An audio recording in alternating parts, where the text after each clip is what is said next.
Полицейский по имени Джон и его напарник Майк служили уже несколько лет в одном участке маленького американского городка. Они были напарниками по службе и по характеру. Оба любили громкие шутки, сарказм и всегда старались быть в центре внимания. На их фоне особенно выделялся Стивен Сигал.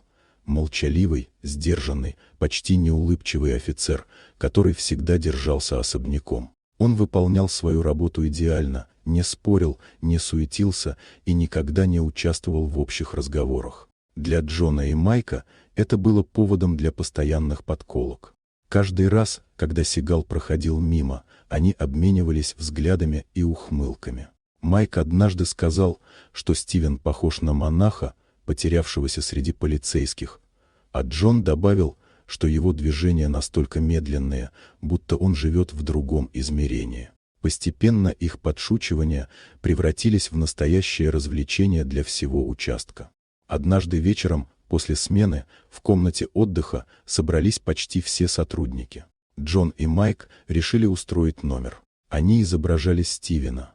Джон медленно расставил ноги, сложил руки на груди и начал медитировать, а Майк, изображая преступника, делал нелепые движения, падая на пол под воображаемыми ударами.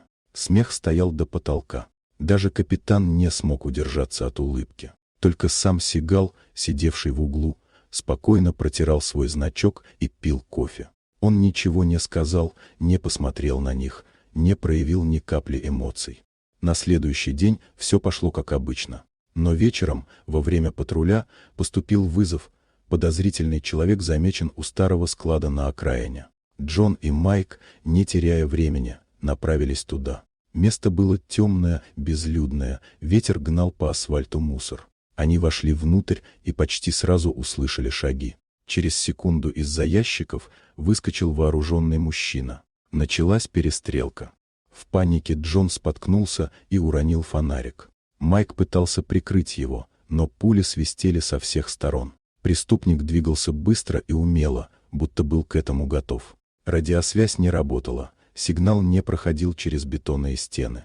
Когда они поняли, что боеприпасы на исходе, страх стал почти осязаемым. И вдруг, словно из ниоткуда, появился Стивен. Он двигался бесшумно, уверенно, будто все происходящее уже было у него в голове. Одним точным движением выбил оружие у преступника, прижал его к стене и обезвредил за считанные секунды. Все это произошло так быстро, что Джон даже не успел подняться.